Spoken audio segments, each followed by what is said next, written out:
Assalamualaikum warahmatullahi wabarakatuh. Halo semuanya, kembali lagi di Konstitusionalis TV.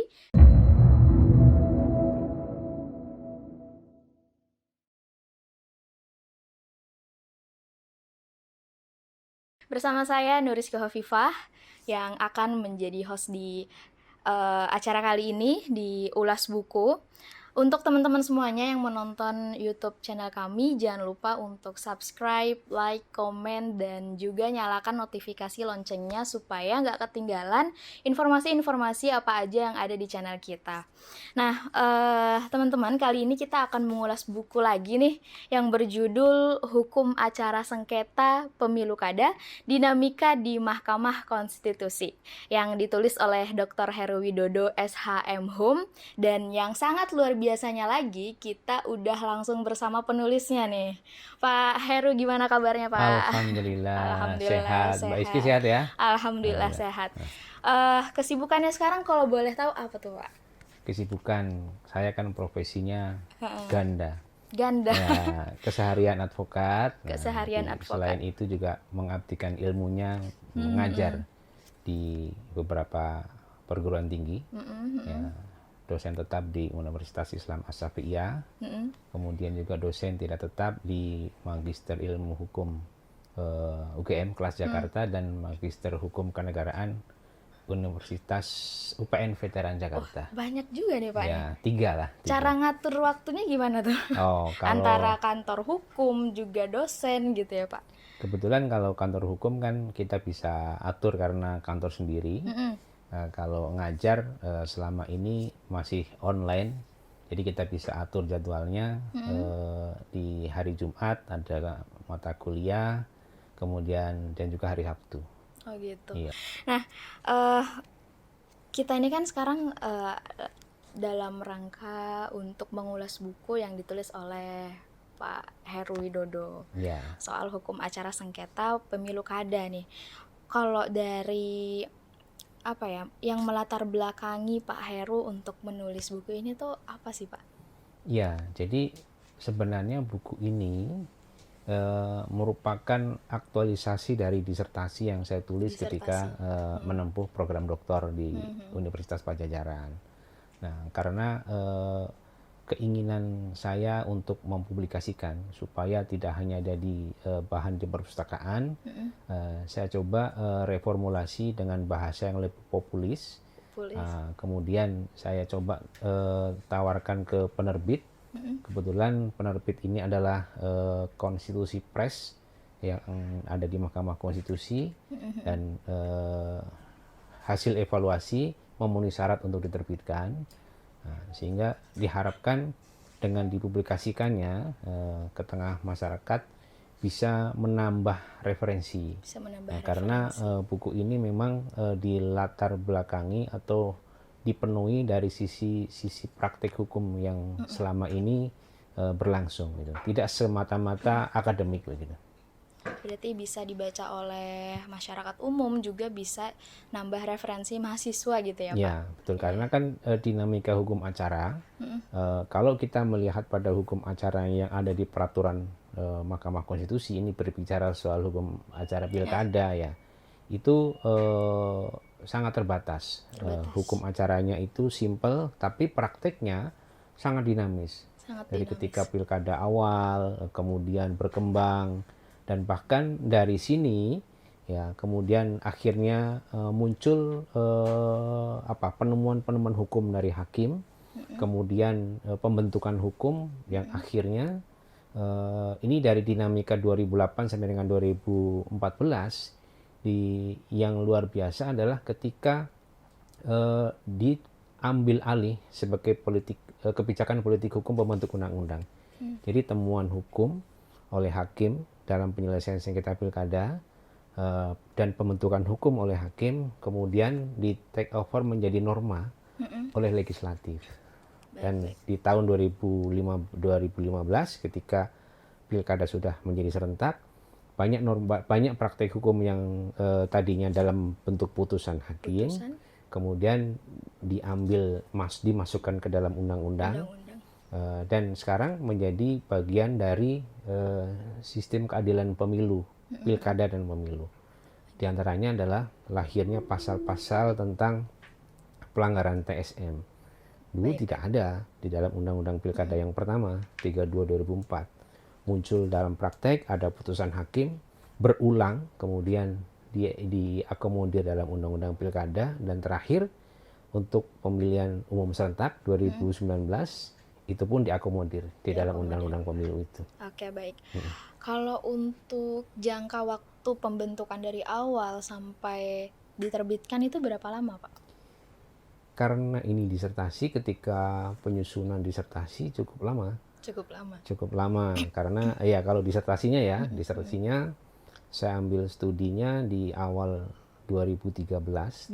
Belum menyusun buku. Nah, dimulai menyusun itu sekitar 2014 akhir lah ya, 2014 akhir, kemudian baru selesai untuk bisa diuji sidang terbuka itu 10 Juli 2017. Cukup lama juga ya Pak, dari akhir 2014 sampai 2017. Dan itu kan berganti-ganti judul karena kan kita diskusi dengan promotor gitu kan. Ya. Nah, itu kan perjalanannya panjang, diskusi dengan promotor dan yang lain-lain. Ada nggak sih Pak sejarah, mungkin sejarah lucu atau sejarah apa ya yang sangat-sangat diingat dalam penyusunan buku ini, apa tuh Pak? Oh iya, dalam penyusunan buku ini 2 kali laptop hilang. Iya. Berarti harus nulis ulang tuh? Itulah keajaibannya. Jadi pertama laptop hilang, itu mobil saya dalam perjalanan ke Jakarta dipasang paku di tengah jalan. Akhirnya kami minggir. Ketika ganti ban, laptop diambil lewat samping. Nah, tapi ketika itu memang ada backup di flash disk. Masih proposal. Masih agak tenang. Nah, yang kedua ini yang agak shock karena sudah jadi. Naskah itu sudah jadi, ada dalam satu laptop, tapi kemudian juga nggak sengaja saya backup di satu flash disk, dan hilangnya pun itu di rumah. Hilangnya di rumah pada saat maghrib, pintu samping nggak terkunci, ada orang tertarik melihat laptop, handphone, dompet, berikut tas-tasnya diambil. Masya Allah. Iya, diambil, semuanya diambil. Tapi ya ini alhamdulillah masih rezeki. 2 hari kemudian ada yang mengembalikan. Jadi isi dompet, kartu nama, kemudian KTP dan flash disk. Flash disk itu dalam bentuk seperti itu lempengan kayak kartu kredit, kayak kartu ATM. Nah, itu berlogo Mahkamah Konstitusi waktu itu saya punya. Nah, pencuri itu masih baik hati, dia kumpulkan semua KTP, KTP, SIM, dan itu nggak ngerti kalau flash disk mungkin dia ya. Dimasukin di dompet ibu-ibu itu, dilempar ke rumah seorang ketua RT di lain kecamatan. Nah, Pak RT-nya tuh nelpon ke saya, Pak, saya nemu ini kayaknya punya Bapak, habis hilang. Dari situ alhamdulillah masih terbackup. Jadi kejadian yang waktu itu mungkin kalau nggak ada yang mengembalikan nggak jadi nih mungkin. Karena mungkin udah terlalu jauh juga gitu. Sudah agak putus asa sih sebenarnya, sampai 2 hari setelah hilang. Ya sudahlah, mungkin bukan rezeki saya untuk. Karena emang ada masih rasa traumatik dari pencurian pertama kali ya? Ya, dari hilang yang pertama dan hilang yang kedua, tapi alhamdulillah. Alhamdulillah masih rezeki nih. Jadi teman-teman juga masih bisa ngebaca hasil dari tulisannya Prof. Pak, ini banyak yang manggil Prof, jadi saya agak belibet nih manggil. Mungkin bisa jadi doa kali ya. Amin ya. Amin. Semoga bisa secepatnya menjadi syarat profesor kan sekarang luar biasa ketatnya itu. Sangat luar biasa ketat.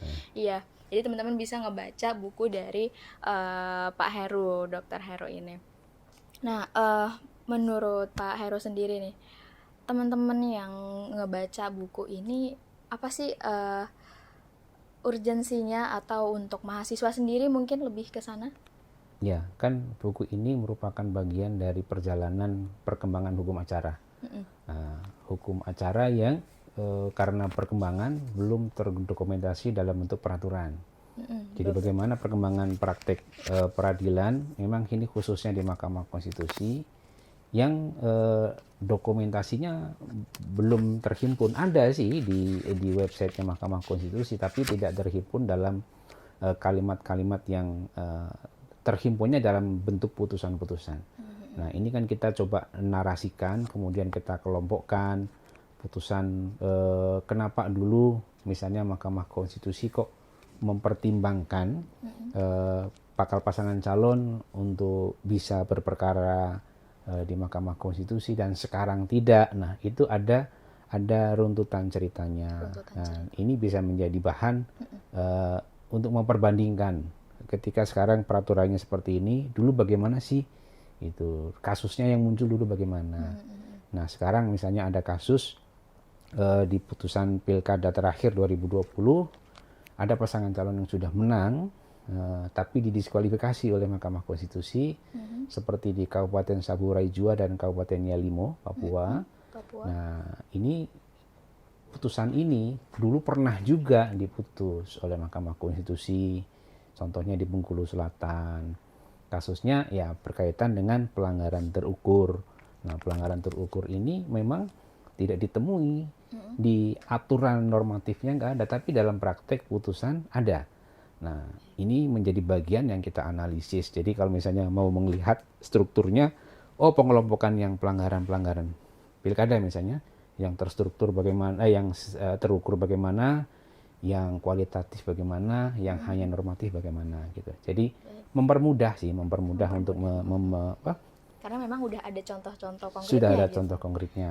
Dan itu kalau balik lagi ke profesi Pak Heru nih,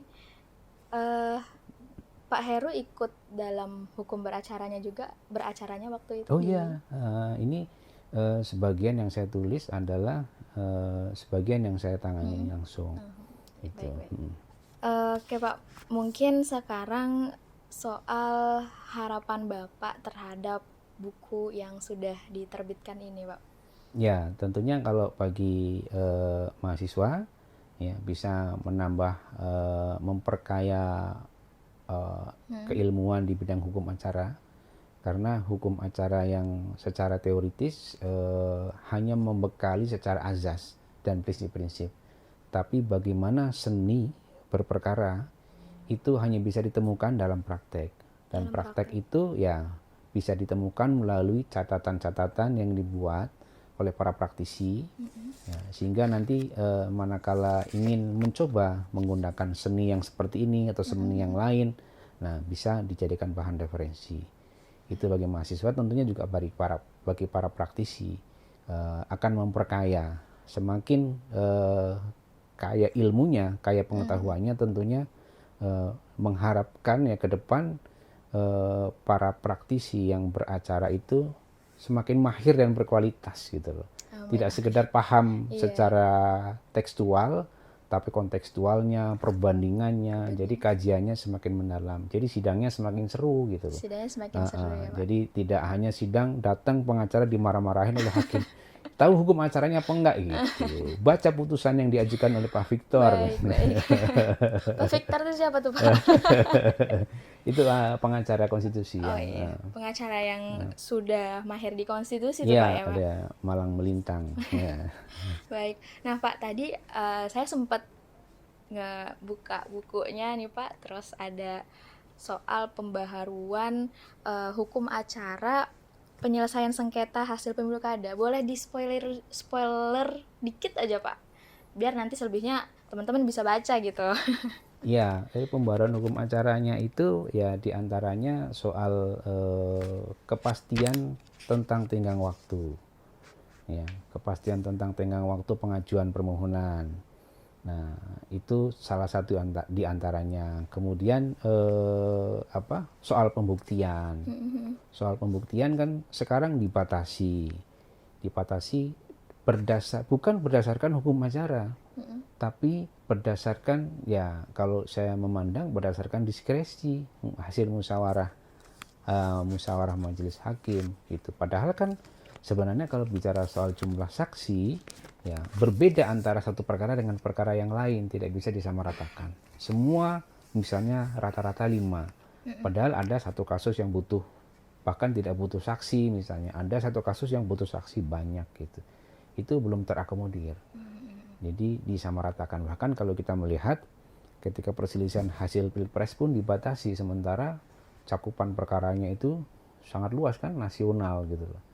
Nah, pembaruan-pembaruan yang sifatnya seperti itu ya kita harapkan ke depan dinormalkan oleh pembentuk undang-undang gitu.